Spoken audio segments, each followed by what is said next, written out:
아버지 하나님 감사합니다. 우리가 지은 죄를 용서해 주시고 하나님의 사랑으로 용서하시고 구원하신 역사를 주심에 감사합니다. 우리가 갈급한 마음으로 이 시간에 수요예배를 참석하고 있습니다. 주여, 이 시간을 통해서 기도하는 모든 마음이 하나하나가 주님께 연락되기를 바랍니다. 주님, 저희들의 마음의 기도를 받아주시옵시고 저희들의 사연이 넘치게 응답하여 주시옵소서. 우리 세상의 모든 유혹이 약해 순간순간 악에 빠지기 쉽고 죄에 물들기 쉬우나 주님의 은혜로 용서하여 주심을 감사합니다. 오늘 이곳에서 우리의 죄를 자복하오니 용서하시고 긍휼을 베푸사 하나님 자녀 살기 원하오니 우리를 받아 주시옵소서.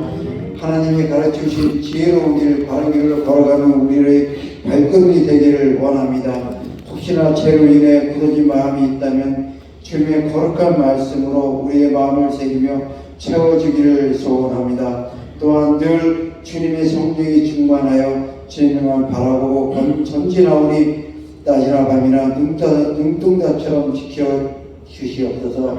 우리 교회 여러 기관들이 있습니다. 각 성계, 여전교회, 청년, 학생부, 주일학교까지 모든 곳에 주님이 간섭하시어 온전하게 성장하기를 바라오니 은혜를 베풀어 주시옵소서. 또한 우리에서 수고하는 모든 성도들, 모든 선생님들에게서 성령의 충만한 말씀의 충만함 주시어 좋은 곳으로 채워 주시기를 원합니다.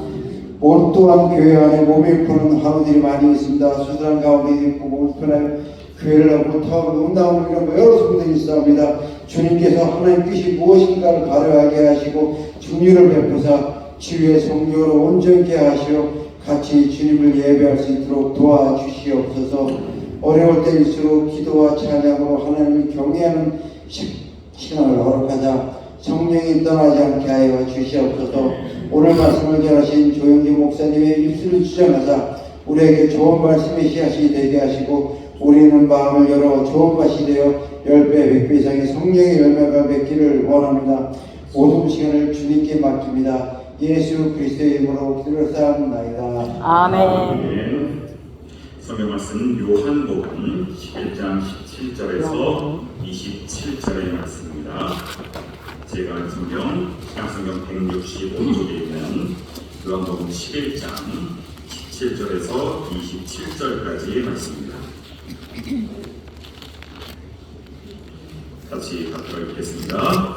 예수께서 와서 보시니 나사로가 무덤에 있은지 이미 나흘이나 베다니는 예루살렘에서 가깝기가 한 5리쯤 되매 많은 유대인이 마르다와 마리아에게 그 오라비의 일로 위문하러 갔더니 마르다는 예수께서 오신다는 말을 듣고 곧 나가 맞이하되 마리아는 집에 앉았더라. 마르다가 예수께 여짜오되 주께서 여기 계셨더라면 내 오라버니가 죽지 아니하였겠나이다. 그러나 나는 이제라도 주께서 무엇이든지 하나님께 구하시는 것을 하나님이 주실 줄을 아나이다. 예수께서 이르시되 내 오라버니가 다시 살아나리라.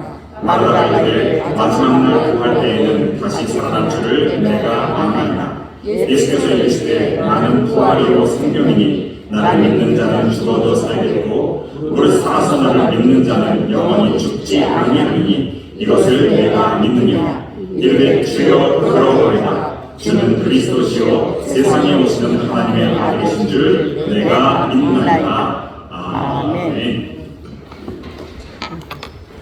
주보에 지난주 말씀과 동일하게 기록이 되어 있어서 저는 담임 목사님께서 휴가를 보내시면서 말씀을 복습시키려나 이렇게 생각을 했었는데 그건 아니었고요. 제가 정한 말씀으로 오늘 말씀을 전하도록 하겠습니다.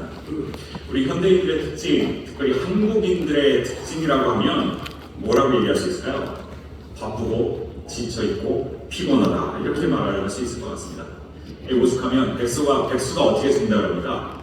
과로사 한다고 하잖아요. 그런 이야기들을 우리가 보게 됩니다. 최근에는 미라클 모닝이라고 하는 또 운동이 펼쳐지고 있어서 이 새벽 시간에 영어 공부나 운동과 같은 자기개발 훈련을 하면서 마치 거기에 동참하지 않으면 시대에 뒤떨어진 것 같은 그런 인상들을 보이기도 합니다. 분명히 우리 이곳에 계신 우리 성도님들도 새벽 일찍부터 이 시간까지 하루 종일 열심히 달리시고 뛰다가 이 시간 또 기억해서 또 말씀을 사모하고 은혜를 사모해서 이 자리에 나오신 줄로 제가 잘 알고 있습니다. 바쁘고 피곤하지만 주님의 몸된 성전에 오신 여러분 모두에게 주님의 풍성한 은혜, 그 쌓아두신 은혜가 모두에게 임하게 되기를 축복합니다. 아멘. 우리 옆 사람과 한번 좀 인사를 나눌 텐데요. 제가 예전에 그 섬기던 교회에서 노인대학분들 한 250명 그 해마다 1박 2일, 2박 3일 이렇게 여행을 다녀오는 프로그램이 있었거든요. 그래서 여행을 즐겁게 다녀왔는데 그 다음날 이제 교회에서 만난 분들이 계속해서 피곤하시죠, 힘드시죠 이렇게 인사를 하는 거예요. 저는 괜찮았는데, 멀쩡했는데. 그래서 그 이야기를 계속 듣다 보니까 나도 모르게 내가 지금 피곤해야 되나 보다 이런 생각이 드는 것을 경험을 했습니다. 자, 인사를 할 때에 참 잘 오셨습니다 한번 인사하겠습니다. 참 감사드립니다. 저녁에도 아주 쌩쌩해 보이십니다. 한번 인사하겠습니다. 이 저녁에도 모두 쌩쌩하게 우리가 밝은 모습으로 이 자리에 나오신 걸로 저에게도 보입니다. 그런데 우리가 지금 바쁘게 지내고 있는데 성경에서는 우리보다 더 바쁜 시간들을 보내고 계신 분을 발견할 수 있습니다. 그분이 바로 누구실까요? 예수님입니다. 복음서의 기록을 보면 즉시, 곧이라고 하는 표현들이 자주 등장을 합니다. 이곳저곳 급하게 이동하시면서 복음을 전하시고 하나님 나라를 선포하셨습니다. 회당에서 사람들을 가르치셨고 질병을 고쳐주셨습니다. 날이 저물어 어두워져도 여전히 몰려드는 사람 가운데 둘러싸여 계셨지만 이것을 조금도 귀찮게 여기지 않으시고 몸이 아픈 사람, 마음이 허한 사람, 귀신 들린 사람 하나하나 손잡아 주시고 치료해 주시고 사랑으로 안아 주셨습니다. 그리고 피곤하실 텐데 이른 새벽이면 외딴 곳에서 조용히 하나님께 기도를 올려드렸습니다. 그리고 아침에 밝아오면 제자들을 깨워서 또 다른 마을을 향해 발걸음을 재촉하셨습니다.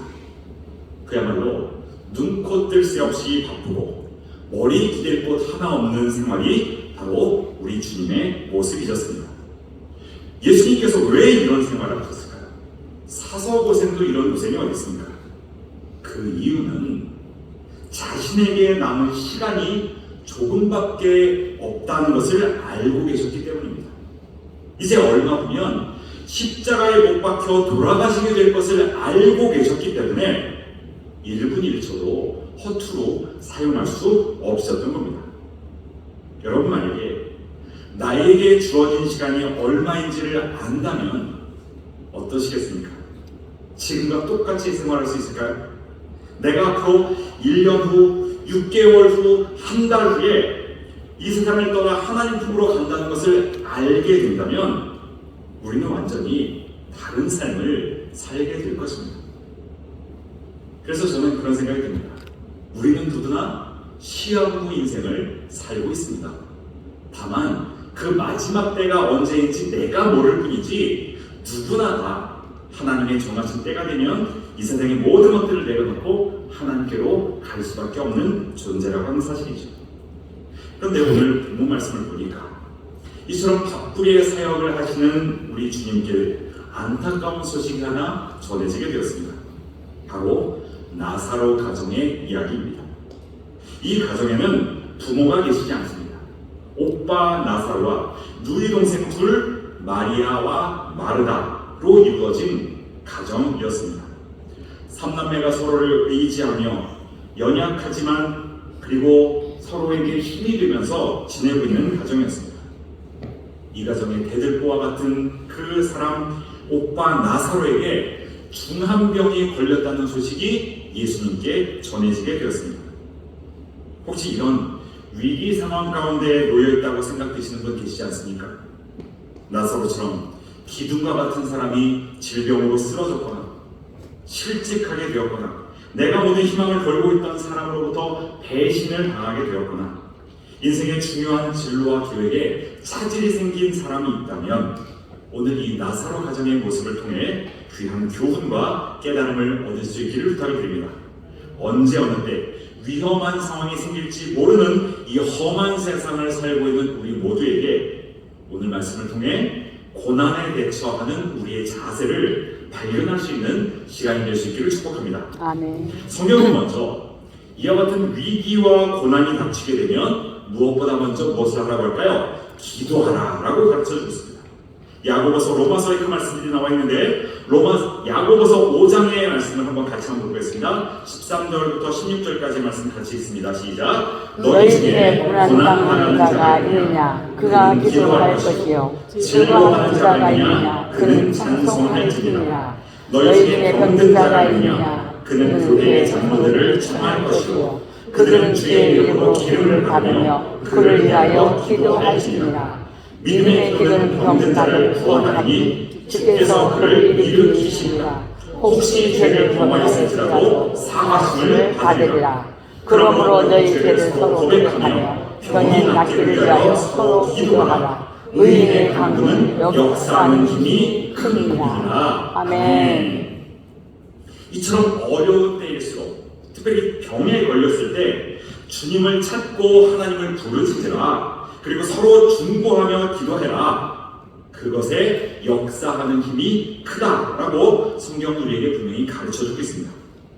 그리고 실제로 이 위기에 처한 나사로 가정은 그 가정의 여동생은 다급하게 예수님께 사람을 보내어 와주시기를 청했습니다. 그들이 기대한 것은 무엇이었을까요? 주님께서 그 소식을 듣자마자 한 걸음에 달려와서 오빠를 고쳐줄 것이다 라는 믿음이 있었습니다. 실제로 예수님께서는 예전에 백부장 하인의 병이 들었을 때에도 회당장 야이로의 딸이 병들었을 때에도 즉시 현장에 출동하셔서 단번에 그 문제를 해결하고 병을 고쳐주셨었기 때문에 그 모습을 잘 아는 이 나사로의 동생들은 특별히 예수님께서 사랑하시는 것을 알고 있던 이들이었기 때문에 당연히 주님께서 곧바로 오시기를 기대했을 것입니다. 그런데 성경에 나타난 예수님의 모습은 우리의 예상과는 조금 다르게 흘러가고 있습니다. 11장 4절에 보면 이것에 대해 대수롭지 않게 여기신 예수님의 모습이 나타나고 있죠. 예수께서 들으시고 이르시되 이 병은 어떤 병이 아니다? 죽을 병이 아니라. 심지어 6절 말씀에 뭐라고 되어 있습니까? 6절 말씀 나사로가 병들었다 함을 들으시고 그 계시던 곳에 이틀을 더 유하셨다라고 말하고 있습니다. 지금 금방 숨이 넘어가게 생겼는데 아주 위급한 상황에 놓여서 예수님 빨리 와주십시오라고 청했습니다. 그런데 예수님께서 너무 여유로운 모습을 보이고 있습니다. 죽을 병이 아니다 하시면서 그곳에 이틀이나 더 머물고 계셨던 겁니다. 노심초사하고 있는 이 나사로의 동생들 어떤 마음이었을까요? 심지어 예수님이 오시지 않고 그 기다리는 동안에 그 오빠가 죽고 말았습니다. 아마도 심한 배신감 빠지지 않았을까요? 어려움에 당한 그들을 외면한 것으로 여기고 그것으로 말미암아 깊은 상처를 받았을 것 같습니다. 만약에 우리 가정에 이런 일이 생겼다면 여러분은 평안함을 그대로 가지고 있으시겠습니까? 내가 예수 괜히 믿었지 하는 그런 마음 들지 않겠습니까? 그런데 사랑하는 성도 여러분, 사탄 마귀가 우리를 넘어뜨리기 위해 가장 효과적으로 사용하는 방법 중에 하나가 이와 같은 배신감이라는 것을 여러분들이 꼭 기억할 수 있기를 바랍니다. 제 경험상 여러 가지 이야기를 들어보면 교회에서 이 배신감을 느끼는 경우가 참 많이 있습니다. 성도들끼리에서도 그렇고 목회자로부터도 배신감을 받는 경우가 참 많이 있습니다. 특별히 목회자로부터 이 상처를 받고 배신감을 느끼게 되면 그것으로 인해서 굉장한 신앙의 어려움에 빠지게 되는 경우를 볼 수 있습니다. 싹군 목자라고 느껴지고 내가 이런 교회에서 신앙생활을 할 수 있을까 하는 극도의 어려움들을 경험하는 것들을 많이 볼 수가 있습니다. 이 사무엘상 1장에 보면 참 어처구니 없는 그런 일이 기록되어 있는데 엘가나의 아내 한나가 눈물이 마를 날이 없었습니다. 왜 그랬을까요? 그에게 자식이 없었기 때문입니다. 그래서 눈물로 기도를 하고 있었지만 하나님께서 태의 문을 열어주지 않았습니다. 비록 남편이 괜찮다 하면서 각별한 사랑을 베풀고 있었지만 그의 마음에 늘 해결되지 않은 그 숙제와 같은 것이 있었습니다. 어느 날 성전에서 울며 기도하고 하나님께 간절히 기도를 올리고 있는데 그에게 이와 같은 서원을 하게 됩니다. 아들을 주시면 하나님께 올려드리고 평생 그 머리에 삭도를 대지 않겠습니다. 그를 주님의 자녀로 보내겠다라고 하는 이야기를 하고 있는 거죠. 그 모습을 지켜본 제사장 엘리가 이렇게 이야기합니다. 사무엘상 1장 14절 같이 한번 읽어볼까요? 엘리가 그에게 이르되 내가 언제까지 지하며 있겠느냐 포도주를 끊으라 하니. 이게 말입니까 장난입니까? 네. 저기 마방목재에 가서 말한테 물어봐도 이 정도 소리 안 들을 것 같습니다. 지금 그렇게 간절한 마음으로 하나님께 매달리며 울며 기도하고 있는데 그에게 지금 한다는 소리가 포도주를 끊으라. 술 취해서 주정한다는 얘기를 지금 하고 있는 겁니다. 이 정도 분별력을 갖고 있는 사람이 제사장이라고 하니 참 너무나 한심하기도 하고 안타깝기도 합니다. 만약 눈앞에 이런 목사님을 여러분들이 보게 된다면 차마 입으로는 이야기하지 못해도 요즘날로 눈으로라도 심한 욕을 하지 않을까 하는 생각이 들기도 합니다. 그런데 한나가 이것에 대해서 어떠한 태도를 보이느냐?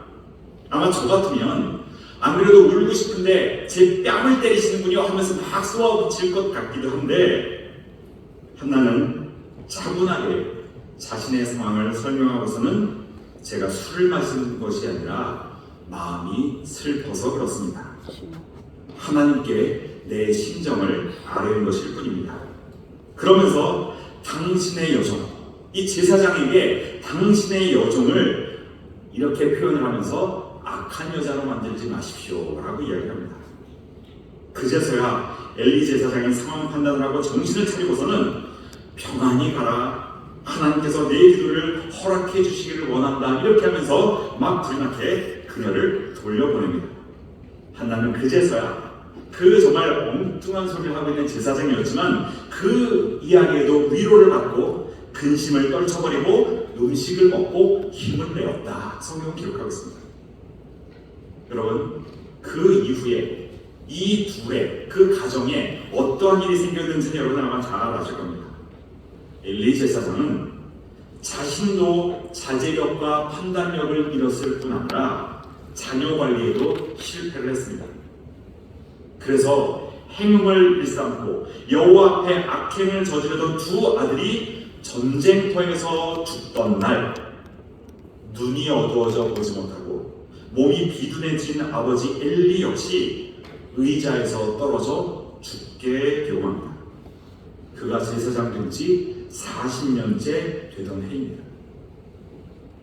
목회 40년을 허투루 한 거 아니겠습니까? 반면에 한나는 소원하던 아들을 얻어 그 이름을 사무엘이라고 붙이고 그를 하나님께 올려드려서 하나님으로부터 크게 쓰임받는 지도자로 자라나게 됩니다. 그리고 기도의 어머니로 인정받은 그 한나는 지금도 많은 교회와 성도들이 존경하고 흠모하면서 그 이름을 즐겨 사용하고 있습니다. 교회에 한나 여성교회라고 이름 붙인 교회들 많이 있고 한나 선교회라고 하는 선교단체도 있고 또 환자를 치료하고 복음을 전하는 그 병원선의 이름도 한나고라고 붙은 것을 제가 보았습니다. 결과적으로 제사장 엘리와 그의 아들들보다 한나와 그의 아들 사무엘이 더욱더 크게 하나님과 사람에게 인정받고 쓰임받는 역사를 보게 됩니다. 만약에 한나가 이 엘리 제사장한테도 배신감을 느끼고 그에게 막 대들면서 그를 비난하고 사람들로부터 막 소문내고 이런 모습을 보였다면 아마도 이런 결과를 얻기는 어렵지 않았을까라고 생각합니다. 다시 말씀으로 돌아와서 이처럼 우리를 넘어뜨리려고 하는 감정, 사탄마귀가 좋아하는 감정 중에 배신감이 있는데 이제는 또 다른 하나를 우리가 찾아보겠습니다. 요한복음 11장 6절에서 8절의 말씀을 다시 한번 읽어보겠습니다. 시작. 나사로가 병들었다 함을 들으시고 그의 계시던 곳에 이틀을 더 유하시고 그 후에 제자들에게 이르시되 유대로 다시 가자 하시니 제자들이 말하되 랍비여 방금도 이들이 돌로 치려 하였는데 또 그리로 가시려 하나이까. 아멘. 여러분, 이게 무슨 얘기일까요? 제자들이 예수님께서 나사로가 중병에 들었다라는 소식을 듣고도 이틀을 더 머무르고 움직이지 않자 이렇게 생각을 했다는 겁니다. 아하, 나사로가 사는 동네가 위험한 곳이기 때문에 예수님께서도 어쩔 수 없이 포기하고 그곳에 못 가시는구나 라는 것입니다. 즉 하나님도 예수님도 어쩔 수 없어라는 생각이 그들 마음을 사로잡았다는 것입니다.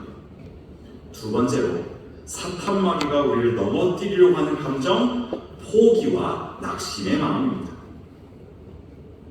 어떤 기도 제목을 놓고 몇 년 동안 기도를 했는데 응답이 되지 않으면 사람들이 생각합니다. 그래, 역시 돈이나 힘으로 해결하는 거지 기도한다고 이게 되겠어? 내 마음대로 하자. 이렇게 생각을 하기가 쉽습니다. 우리가 어떤 문제와 어려움을 앞에 두고 하나님께 도와주세요라고 말하는 것이 아니라 내가 이 문제를 놓고 내가 이렇게 할 터이니 하나님은 결제 도장만 찍어주십시오라고 하는 것도 역시 마찬가지입니다. 이것은 하나님을 허수아비로 만드는 것입니다. 여러분, 하나님을 제한하지 마십시오. 아무려면 하나님의 뜻과 생각이 내 계획보다 못하겠습니까? 내 경험을, 내 지식을, 나의 머리를 하나님보다 높여서는 안 된다는 것입니다. 잠언 3장 5절 6절의 말씀을 우리 같이 한번 읽어보겠습니다. 잠언 말씀 시작. 너는 마음을 다하여 여호와를 신뢰하고 내 명철을 의지하지 말라. 너는 범사의 그를 인정하라. 그리하면 내 길을 지도하시리라. 아멘. 나의 경험과 나의 지식과 나의 명철을 의지하지 마라. 그리고 범사의 모든 것에 그를 인정하라.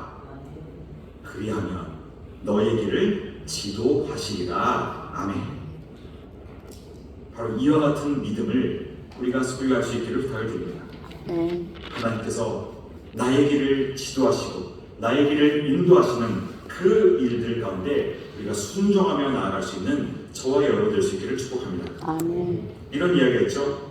하나님께서 우리에게 무언가를 가져가실 때는 어떤 때일 뿐이다?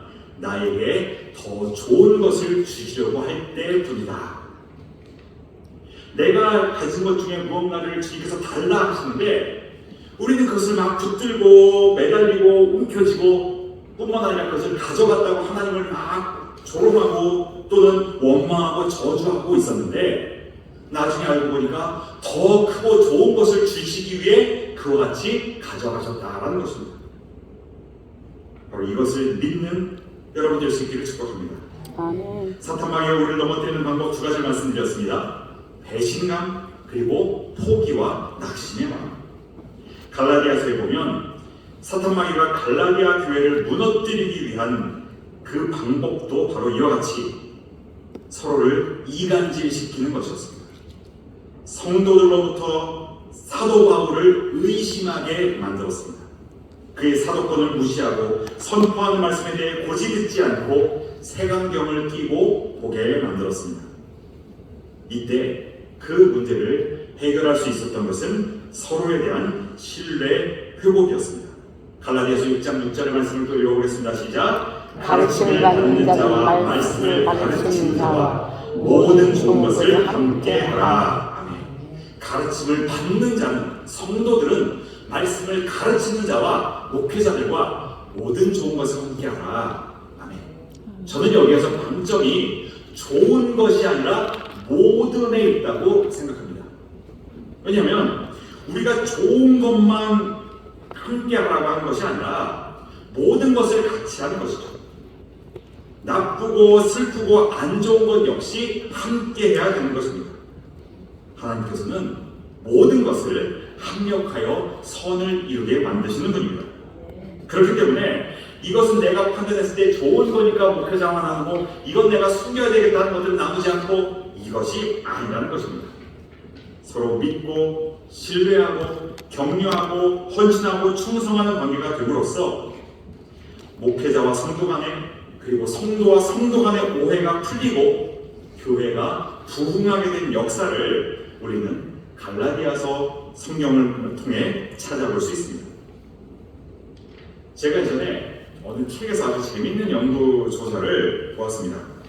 표 한번 보실까요? 제목이 뭐냐면 좀 글씨가 좀 작지만 한번 읽어드리겠습니다. 손님들이 우리 주유소를 찾지 않는 이유입니다. 거의 퍼센트로 나와 있어요. 1%, 사망, 3%, 이상, 5% 위치 불만족, 7% 품질 불만족, 84% 직원들의 불친절. 이렇게 이거를 조사를 했더라고요. 그러면서 이분이 또 어떻게 해놨냐면 이것을 교회로 바꿔본다면 어떨까라고 이제 또 빈칸을 채워보았습니다. 같이 한번 볼까요? 교인들이 우리 교회를 찾지 않는 이유 1% 사망, 3% 이상, 5% 위치 불만족, 버스 정거장이 멀고 길에서 잘 보이지 않고 주차장도 좁고 이런 것들이죠. 7% 설교 불만족, 84% 뭘까요? 성도들의 불친절. 이렇게 이 조사를 해놨습니다. 물론 이거를 100% 우리가 적용할 수는 없겠다 싶긴 하지만 어느 정도 일리가 있는 해석이라고 생각이 듭니다. 저는 이 통계를 보면서 설교자로서는 좀 위안을 받았습니다. 왜일까요? 설교에 은혜 받지 못해서 교회를 떠나는 사람이 7%밖에 되지 않더라. 그러면서 세상 깨닫게 된 것이 84%나 차지하는 성도들의 태도, 성도들의 불친절, 이기적이고 배타적인 모습들, 새로운 성도가 교회에 정착하지 못하게 만들고 열심히 신앙생활 하려는 사람들의 마음을 꺾어버리는 그 일들이 우리가 교회 생활을 하지 못하게 만드는, 신앙까지 잃어버리게 만드는 가장 중요한 이유라고 하는 것입니다. 우리는 몇 년 전에 참 듣도 보도 못한 이 코로나 대유행으로 굉장한 어려움을 겪었습니다. 한편으로는 그때의 그 후유증이 지금까지도 남아있어서 아직까지 과거로 돌아가지 못하는, 아니면 그것이 계속 어려울 것이다라는 회의적인 이야기도 나오는 것이 사실입니다. 그때 사용했던 참 용어들 중에 생소한 것들을 우리가 쓰게 됐었죠. 대면, 비대면 이런 표현입니다. 수업도 대면 수업이 있었고 비대면 수업이 있었고, 우리 심지어 예배도 대면 예배를 드릴 때도 있었고 비대면 예배를 드려야만 했던 때도 있었습니다. 그런데 성도 여러분, 대면의 반대말, 그것이 비대면일까요? 물론 그렇게도 볼 수 있습니다. 하지만 또 다른 의미를 봤을 때 대면의 반대말은 외면입니다. 외면. 내가 상대방과 마주하며 서로 대화를 나누고 친밀한 관계로 있는 것과 반대되는 것은 외면하는 것입니다. 우리는 결코 이 외면의 시대를 살아서는 안 됩니다. 특별히 교회에서 이 외면하는 모습으로 신앙생활에서는 결코 안 될 것입니다. 각자 도생의 때라고 하는데 이때 더욱 필요한 것은 사랑과 협력입니다. 어려울 때일수록 서로 돌아보고 사랑과 위로와 격려가 절실하다는 것을 저와 여러분이 깨달을 수 있기를 바랍니다. 아멘. 인디언 속담에 이런 말이 있더라고요. 혼자 가면 빨리 가고 함께 가면 멀리 갈 수 있다. 혼자 가면 빨리 갈 수 있지만 함께 가면 멀리 갈 수 있다. 저는 오늘날에 이렇게도 바꿀 수 있다고 생각이 듭니다. 함께 가면 더 멀리, 더 빨리, 그리고 더 안전하게 갈 수 있다. 사랑하는 성도 여러분, 우리들은 잃어버린 양을 찾는 마음으로 이 성도들을 사랑으로 안아줘야 합니다. 교회가 완벽한 사람들이 모인 장소가 결코 아닙니다. 죄인과 환자들이 모인 곳이 교회라는 것을 먼저 인정하고 내가 바로 환자이고 죄인이라는 것을 먼저 인정해야만 합니다. 또한 교회는 회복의 장소가 되어야 될 줄로 믿습니다. 아멘. 교회로부터, 성도들로부터, 목회자로부터 상처받은 사람, 그리고 세상에서 상처받은 사람, 이 모두가 찾아와서 위로받고 회복되는 역사가 교회에서 일어나야 합니다. 우리 서귀포 명성교회가 이런 교회 되기를 간절히 바랍니다. 아멘. 자, 그러면 오늘 이 말씀을 통해 나사로의 가정에서 우리에게 또 무엇을 알려주려고 하는 것일까? 먼저 죽은 자를 살리신 하나님의 능력을 보여주셨습니다. 만약에 나사로가 아프다는 소식을 듣고 한 걸음에 예수님께서 달려가 그를 고쳐주셨다면 일반적인 병고침의 역사로 그쳤을 것입니다. 그러나 이틀을 더 지체하고 그 사이에 나사로가 죽게 되자 이제는 죽었던 사람을 살리신 하나님의 능력, 예수 그리스도의 능력을 사람들이 분명히 보게 되었습니다. 큰 어려움을 통해 큰 승리와 큰 기쁨을 주시는 우리 예수님을 찬양하게 된 것입니다. 우리의 삶 가운데 여러 가지 어려움이 있다면 그것이 하나님께서 나를 넘어뜨리려고 하는 것이 아니라 더 큰 승리를 주시려고 하는 놀라운 계획이 있음을 믿을 수 있기를 바랍니다. 아멘. 고난 속에 감추어진 하나님의 축복, 그 신비로운 은혜를 받아 누리는 저와 여러분 될 수 있기를 바랍니다. 아멘. 두 번째로 나사로를 일으켜 주심으로 주위의 사람들의 믿음을 굳세게 하셨습니다. 요한복음 11장 14절 15절의 말씀을 같이 한번 읽어보겠습니다. 14절 15절. 이에 예수께서 밝히 이르시되 나사로가 죽었느니라. 내가 거기 있지 아니한 것을 너희를 위하여 기뻐하노니 이는 너희도 믿게 하려 함이라. 아멘. 죽은 나사로가 죽은 나사로를 살림으로 인해 나사로와 그의 동생들과 예수님을 따르던 제자들의 믿음이 어떻게 됐다고요? 굳건해졌습니다. 내가 이것을 믿게 하기 위해 그가 죽었을지라도 기뻐한다라는 것을 그래서 예수님께서 말씀하신 것입니다. 우리를 강하게 만드신 하나님의 방법 바로 이런 것입니다. 쉽게 허락하지 않으시고 우리를 시험하십니다. 좋은 학교에 입학하고 좋은 직장에 취직하려면 결코 쉬운 문제를 풀어서만 갈 수 있는 것이 아니고 시험도 여러 번 보고 신층 면접도 거쳐야 되고 다각도로 내가 이 직장과 이 학교에 필요한 사람인 것을 증명해야만 우리가 합격 통지를 받을 수 있는 것과 마찬가지입니다.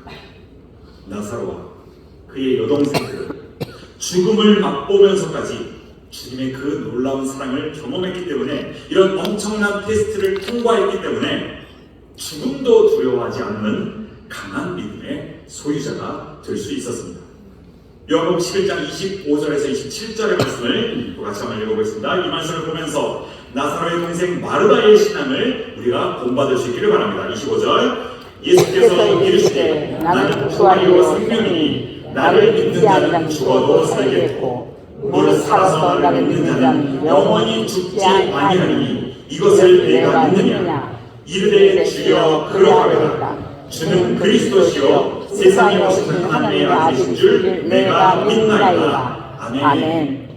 죽어도 살고 살아있을 때 주님이 오시면 영원히 죽지 않을 것을 믿는 신앙, 이 아름다운 신앙 고백을 할 수 있는 저와 여러분 될 수 있기를 소망합니다. 마지막으로 나사로 사건이 주는 교훈, 그것은 믿음의 파급 효과를 극대화시키기 위함이었습니다. 예수님께서 나사로를 살리시자 사람들의 반응이 나타난 성경이 11장 45절에 기록되어 있는데요. 같이 한번 읽어보겠습니다. 시작. 마리아에가 왔다가 예수께서 하신 일을 본 유대 사람 가운데서 많은 사람이 예수를 믿었다. 아멘. 바로 많은 사람들이, 많은 유대인들이 예수님을 믿게 되었다는 것입니다. 단순히 병고침으로 끝난 것이 아니라 죽은 사람을 살렸기 때문에 그것을 본 사람들이 놀라워하며 예수님 앞에 무릎 꿇고 나오게 되었다는 것입니다. 사랑하는 성도 여러분, 이처럼 예수님을 믿는 한 사람의 고난 극복 스토리는 개인적인 차원으로 끝나는 것이 아니라 수천 수만의 파급 효과를 가져오게 됩니다. 불치의 병에 의연하게 대처하고 담담하게 찬송하는 모습을 보면, 죽음 앞에 떨지 않고 맑고 평온한 모습으로 주의 품에 안기는 모습을 보면 우리는 그리스도의 향기를 느끼게 됩니다. 아, 나도 저렇게 살다 가야겠다라는 다짐을 하게 됩니다. 그렇기 때문에 우리는 남들에게 자랑할 만한 달란트, 남이 부러워할 만한 것이 없다 할지라도 어려움과 고난과 그리고 죽음까지도 주님을 위해 사용할 수 있습니다. 우리는 넘어져도 은혜, 일어서도 은혜, 살아도 죽어도 모두가 은혜인 사람들입니다. 나사로가 살던 마을의 이름이 베단이었습니다. 베단이라고 하는 뜻은 괴로움의 집이라는 의미를 갖고 있습니다. 사실 우리 인생이 그렇죠. 괴로움이 가득합니다. 한 가지 문제를 해결했다 싶으면 더 큰 문제와 어려움이 파도처럼 밀려드는 것이 우리의 인생입니다. 나사로는 그 괴로움의 집에서 죽음을 맞이했습니다. 하지만 나사로가 무덤에 있을지 나흘째 되는 날, 이미 썩은 냄새가 진동하는 그곳에 우리 주님께서 찾아오셨고 나사로야 나오라 라고 말씀하셨습니다. 무덤이라는 장소, 나흘이라는 시간으로부터 해방시켜 주시는 말씀입니다. 이처럼 예수님께서는 두려움의 장소와 절망의 시간으로부터 나사로를 풀어주셨던 것입니다. 지금 여러분을 옥매이고 있는 것은 무엇이 있습니까? 무엇이 나를 두렵게 하고 나의 발목을 붙잡고 나를 죄악의 사슬에서 벗어나지 못하게 하고 있습니까? 능력의 주님, 생명의 주님, 예수 그리스도를 믿고 고백하고 그 말씀에 순종함으로 부활의 기쁨, 영생의 소망을 품고 승리하며 나아가는 저와 여러분 될 수 있기를 주님의 이름으로 축원합니다. 아멘. 기도하시겠습니다. 죽은 나사로를 살리시고 구원의 기쁜 소식을 온 세상에 알리신 주님, 나 같은 죄인도 살려주시고 구원받게 하시니 참으로 감사합니다. 아멘. 그 놀라운 약속을 잊지 않게 하여 주시고 살아도 주의 영광을 위해 죽어도 주의 영광을 위해 죽어가는 생명 살리고 주의 사랑 전하는 복된 발걸음 되게 하여 주시옵소서. 아멘. 지금은 비록 이 고난의 땅을 걸어가고 있지만 저 천국 향해 달려갈 수 있도록 우리를 인도하여 주시옵소서. 아멘. 믿사옵고 우리 구주 예수 그리스도의 이름으로 감사기도 하옵나이다. 아멘. 아멘. 이 시간 우리 함께 찬양하고 또 기도로 나아가도록 하겠습니다. 아버지 사랑 내가 노래해 우리 함께 찬양하도록 하겠습니다.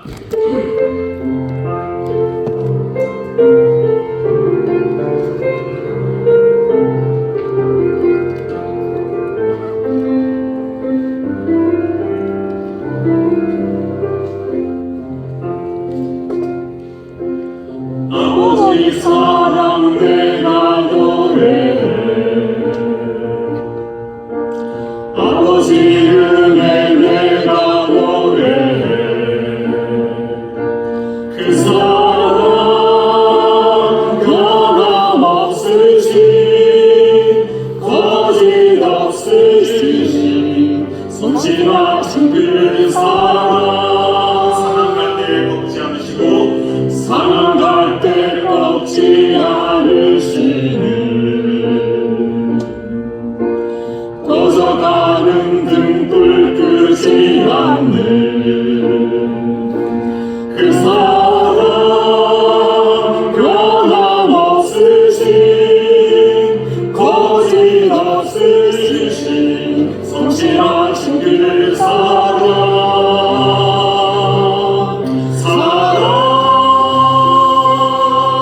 그 사랑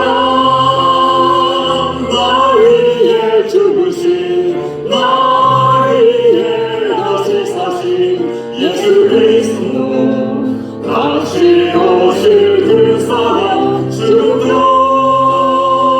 생명도 천사도 하늘의 어떤 권세도 끊을 수 없는 영원한 그 사랑 예수. 다시 한번 처음부터 찬양하겠습니다. 아버지 사랑 내가 노래해 아버지 은혜 내가 노래해 그 사랑 변함없으신 거짓 없으신 성실하신 그 사랑 사랑할 때 사랑 갈 때까지 않으시는 어서 가는 등불 끄지 않는 그 사랑 변함없으신 거짓없으신 성실하신 그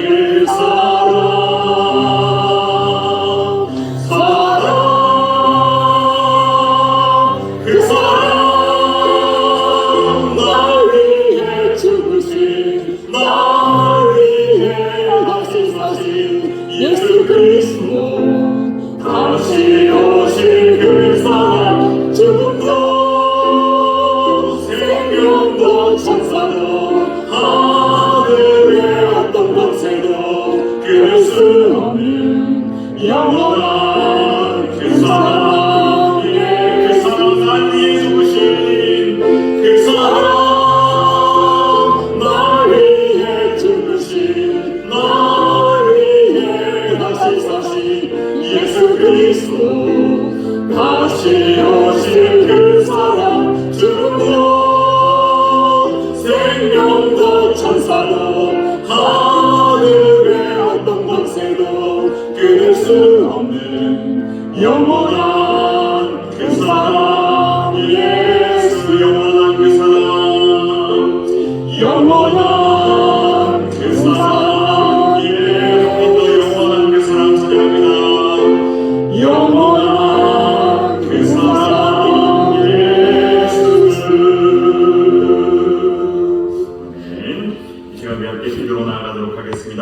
우리 화면 보시면서 같이 읽고 마지막에 힘차게 아멘으로 같이 화답하면 좋겠습니다. 1번 하나님을 믿고 따르는 우리 발걸음을 되게 하옵소서. 배신감과 포기, 낙심에 사로잡힌 우리의 영혼이 아니라 죽음과 사로잡힌 예수께서 내 말로 돌아가는 나의 영혼을 살리셨음을 믿으며 주님의 자녀, 주님의 제자, 주님의 일꾼으로 쓰임받게 하여 주옵소서. 주님으로부터 받은 은혜와 사랑을 세상에 널리 전하는 복된 인생으로 살게 하여 주시옵소서. 아멘. 2번 주님의 몸된 교회를 지켜주옵소서. 주의 은혜로 새롭게 하시고 부흥케 하옵소서. 성령의 능력으로 충만한 교회, 사랑과 은혜가 넘쳐나는 교회, 그래야 믿는 자가 더해지는 교회 되게 하옵소서. 상처와 아픔과 눈물이 치유되고 회복되는 교회, 신실한 예배자가 세워지고 믿음의 가정이 늘어나는 주님께서 기뻐하시는 교회 되게 하옵소서. 아멘. 3번 자비와 긍휼의 하나님, 이 땅을 회복시켜 주시옵소서. 이정자를 지켜주시사 바른 정치가 펼쳐지게 하시고 혼란과 갈등, 분열이 아니라 서로 돕고 협력하는 아름다운 세상을 만들어 주옵소서. 세계 유일의 분단국가 한반도를 불쌍히 여기시사 외로움과 배고픔이 없는 나라, 복음 전파를 위해 쓰임받는 복된 민족이 되도록 우리 주님께서 역사하여 주옵소서. 아멘. 우리 다 같이 이와 같은 기도 제목 놓고 또 여러분들 개인적인 기도 제목 놓고 함께 합심하게 기도하겠습니다. 주님 이름 한번 크게 부르고 함께 기도를 나가겠습니다. 주여 하나님 감사합니다. 아버지 하나님 주께서 이 시간 도와주시고 주님께서 이 명신 말씀 가운데 우리가 숨기게 하시고 감사합니다. 아버지 하나님 우리들 마음을 생각하고 있는 이 배신 가운데 우리가 자유롭게 하여 주시옵소서. 아버지 하나님께서 나에게 좋은 것들을 얘기하여 주시고 싸워주시는 감사합니다. 세상을 나라를 기억하는 나를 힘들어 주시옵소서. 아버지 하나님 어떻게든 마음 가운데 포기와 낙심의 마음으로 우리를 벗어나게 하여 주시옵소서. 주님도 어쩌십니까? 예수 믿는다고 우리가 벗어날 수 있는 그런 낙심의 마음이 아니라 아버지 하나님 가운데 우리에게 새로운 힘과 용기를 더하여 주시옵소서. 죽은 나서 살리신 우리 주님께서 우리 죽어가는 나를 살리신다는 것을 믿게 하여 주시고 이 세상 죽어가는 사람에게 그 복음을 전파하는 우리 복된 인생 될 수 있도록 역사하여 주시옵소서. 내 말을 가져왔던 우리의 모습들을 지켜 붙들어주시고 그 생기가 뭉치하여 주시고 우리가 가져와 번호하게 하여 주시고 풍성한 열매를 우리 삶을 수 있도록 그 역사하여 주시옵소서. 아버지 하나님 우리가 그대로 주님의 자녀로 쓰임받게 하여 주시고 주님의 제자로 살게 하여 주시고 주님의 일꾼으로 쓰임받는 우리 삶을 수 있도록 인도하여 주시옵소서. 주님으로부터 받은 은혜와 사랑을 온 땅에 전파하는 우리의 복된 발걸음과 우리 인생을 수 있도록 함께 하여 주시옵소서. 아버지 하나님 우리를 세우신 우리 교회를 위해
이제는 교회의 머리 되신 예수 그리스도의 은혜와 아버지 하나님의 크고 놀라우신 사랑과 우리를 가르치시고 깨닫게 하시며 주의 길로 인도하시는 거룩한 성령님의 역사가 주님의 몸된 교회에서 영과 진리의 예배를 올려드리며 하나님을 경외하며 살기를 다짐하는, 그리고 나사로 같이 다시 살아난 삶을 살기를 다짐하고 소원하는 주의 백성들 머리 위에 주의 핏값으로 사신 서귀포 명성교회 위에 이제로부터 영원토록 함께 하셨기를 간절히 축원하옵나이다. 아멘.